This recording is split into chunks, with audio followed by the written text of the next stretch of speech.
Selamat pagi, selamat bertemu kembali oleh kasih dan kebaikan Tuhan. Di pagi hari ini kita boleh bersyukur atas anugerah Tuhan, dan kita mau belajar satu kebenaran firman Tuhan di pagi hari ini. Kita mau berdoa terlebih dahulu. Bapa kami di dalam surga, dalam nama Tuhan Yesus, kami mengucap syukur buat segala kebaikan dan pertolongan yang Tuhan berikan dalam hidup kami. Di pagi hari ini Tuhan, kami mau mendengarkan kebenaran firman Tuhan sebelum kami melakukan segala aktivitas kami pada hari ini.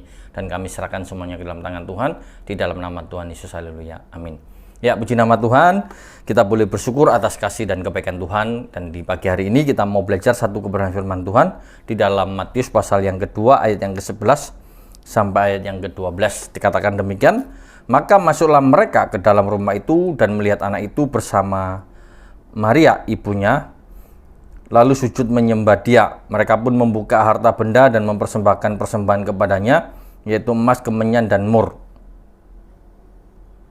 Ya, di sini kita bisa melihat hal yang luar biasa, di mana orang-orang Majus memberikan persembahan. Dan di dalam ayat yang ke-12 dikatakan, dan karena diperingatkan dalam mimpi supaya jangan kembali ke Herodes, maka pulanglah mereka ke negerinya melalui jalan lain.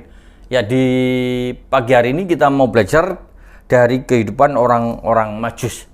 Kalau kita memperhatikan dalam kehidupan orang-orang Majus ini, kita bisa belajar dalam kehidupan mereka yang mau tinggal atau mengikut Yesus. Nah, ketika kita melihat di sini, kita nggak tahu secara langsung keberadaan orang Majus, dalam arti kita belajar di dalam sumber Alkitab kita tidak menjelaskan orang Majus itu secara detail. Kita lebih tahu tentang orang Majus dari info-info, dari berita-berita di luar dari Alkitab itu banyak sekali.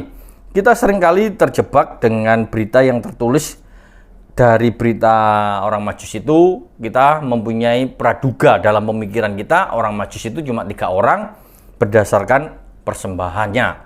Itu yang menjadi dasar kesalahan orang-orang Kristen pada umumnya tentang suasana Natal, yang kadang-kadang memiliki pemikiran yang salah tentang orang Majus.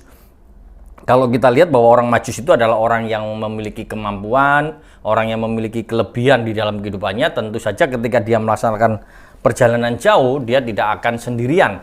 Tentu mereka akan dikawal oleh budak-budaknya yang mengikutinya. Apalagi dilihat dari persembahannya, tentu saja persembahannya yang berupa emas, mur, dan kemenyan adalah persembahan-persembahan yang mahal. Dan tentu saja pasti dia akan membawa rombongan. Jadi ketika kita belajar orang Majus, tentunya kita bisa melihat bahwa orang Majus memiliki kelebihan-kelebihan yang luar biasa. Namun informasinya untuk kita ambil, kita serap itu sangat terbatas. Dan kita bisa melihat bahwa kita tidak mengetahui secara detail orang Majus ini namanya siapa, tempat tinggalnya di mana atau dari negeri mana, itu yang kita tidak ketahui. Yang kita ketahui bahwa mereka hanya datang melihat Yesus beberapa saat setelah dia dilahirkan. Jadi kalau kita lihat bahwa kedatangan orang Majus melihat bayi Yesus adalah setelah Yesus bukan lagi bayi, tetapi sudah menjadi balita. Jadi kalau kita bisa memperhatikan bahwa kurang lebih ya usia Yesus sudah di bawah 1 tahun atau di bawah 2 tahun yang lebih gampangnya, karena Herodes membuat peraturan bayi laki-laki di bawah 22 tahun itu yang dibunuhnya. Nah, kalau kita memperhatikan di sini, kita bisa melihat bahwa orang Majus bertemu dengan Yesus bukan lagi bayi, bukan lagi di palungan, tetapi bayi yang bukan lagi bayi tapi sudah anak-anak, tentunya sudah memiliki tempat tinggal di mana orang Majus datang dan bisa bertemu dengan Yesus pada waktu masih anak-anak. Lalu kalau kita merenungkan sejenak, mengapa orang Majus ini datang untuk menjumpai Yesus? Kalau kita renungkan sejenak, bahwa kita sungguh-sungguh juga tidak mengetahui secara detail. Dia hanya datang, masuk, dan memberikan persembahan ketika melihat anak itu dan bersama dengan ibunya. Itu aja yang keterangan yang kita ketahui. Dan kita juga bisa melihat bahwa mereka mengatakan bahwa mereka melihat bintangnya dari jauh. Melihat bintangnya dari timur, dan dia datang mengikuti bintang itu, datang untuk menyembahnya. Itu yang tertulis di dalam Matius pasal 2 ayat 2. Dikatakan, bertanya-tanya, di manakah dia raja orang Yahudi yang baru dilahirkan itu? Kami telah melihat bintangnya di timur dan kami datang untuk menyembah dia. Ini alasan yang tertulis di dalam Alkitab. Nah, jadi kalau kita memperhatikan bahwa keinginan orang-orang Yahudi ingin melihat Yesus dan ingin menyembah. Namun kalau kita melihat di sini bahwa mereka ketika dia menemukan, mereka hanya menemukan Yesus, lalu memberikan persembahan kepadanya, lalu mereka pulang. Jadi kalau kita lihat di sini, mereka orang-orang Majus tidak pernah kembali lagi. Dan kalau kita lihat hasilnya apa yang mereka dapatkan dari perjalanan itu, mereka berpikir tentang Yesus lagi. Jadi kalau kita melihat, mungkin ketika dia melihat melihat Yesus sudah anak-anak itu, dia sudah lihat bahwa ini adalah raja. Namun ketika dia melihat faktanya Yesus bersama ibunya di tempat yang biasa, dia mungkin bertanya-tanya lagi. Ini salah satu pemikiran mereka. Namun kalau kita lihat apa yang dilakukan oleh orang-orang Majus ini, itu juga mempengaruhi di dalam kehidupan kita. Banyak anak-anak Tuhan yang sekarang ini seperti orang Majus, hanya sebatas menghormati Yesus.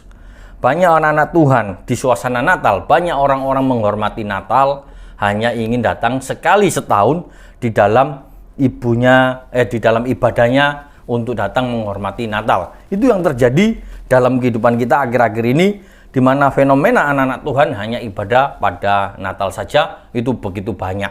Begitu ribuan orang itu datang berkumpul, dan itu terjadi di mana-mana. Nah, di sini kita bisa melihat bahwa banyak orang yang tidak mau mengikut Yesus. Banyak orang hanya mengikut saja, atau dengan kata lain hanya melihat. Jadi orang itu hanya mengikuti saja, tidak mau tinggal. Dan itu yang terjadi. Kalau kita renungkan sejenak, mereka meremehkan apa yang dilakukan ketika mereka beribadah dengan sungguh-sungguh. Mereka banyak orang yang tidak mau menghormati Yesus dalam kehidupan mereka secara pribadi, dan itu terjadi di dalam kehidupan anak-anak Tuhan, dan mereka hanya melihat saja, tidak mau tinggal. Jadi perbedaannya kita bisa melihat bahwa perbedaannya adalah orang-orang Majus dan murid-murid Tuhan itu sangat berbeda. Murid-murid Tuhan dia mengikut Yesus, tinggal dan mengikut Yesus. Sedangkan orang Majus hanya mengikut di dalam melihat dan mengikut, dan setelah itu meninggalkan Yesus. Jadi di sini kita bisa melihat bahwa orang Majus hanya memberikan penghormatan kemudian pergi. Seperti kita datang beribadah selesai, sudah suasana Natal lewat. Tetapi kita mau belajar bahwa ketika kita sebagai anak-anak Tuhan, kita harus melakukan dengan sungguh-sungguh, dan kita harus mengalami satu persekutuan bersama dengan Allah.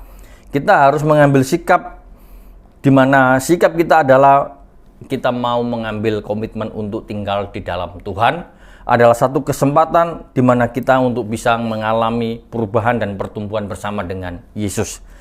Jangan hanya memberikan penghormatan kepada pribadi Kristus, tetapi kita mau tetap tinggal dan mengikut Tuhan di dalam hidup kita. Di pagi hari ini kita mau belajar satu kebenaran firman Tuhan, di mana kita mau tinggal dan mengikut Yesus, bukan datang melihat lalu meninggalkan Yesus. Di sini kita boleh belajar, di mana apa yang sudah kita renungkan, apa yang kita pelajari di kebenaran firman Tuhan di pagi hari ini, kita boleh belajar bahwa kita memiliki satu komitmen untuk tinggal dan mengikut Yesus.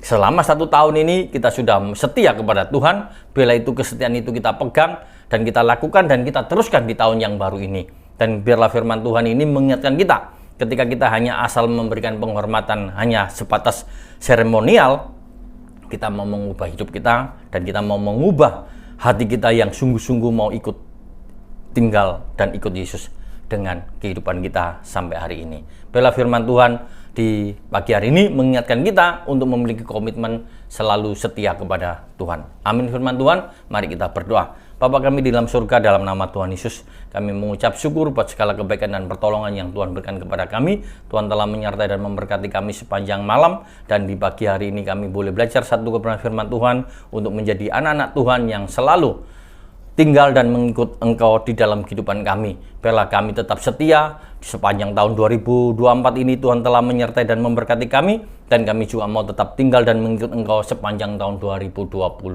Terima kasih Tuhan. Tuhan memberkati anak-anak-Mu yang mendengarkan. Tuhan memberkati setiap usaha pekerjaannya, apapun yang dikerjakan jadikan berhasil, dan Tuhan memberikan kekuatan, pertolongan, dan kemenangan dalam hidup setiap anak-anak-Mu Tuhan. Dan kami boleh menerima berkat Allah, kecintaan Tuhan Yesus, dan persekutuan Roh Kudus mulai dari sekarang sampai selama-lamanya. Haleluya. Amin.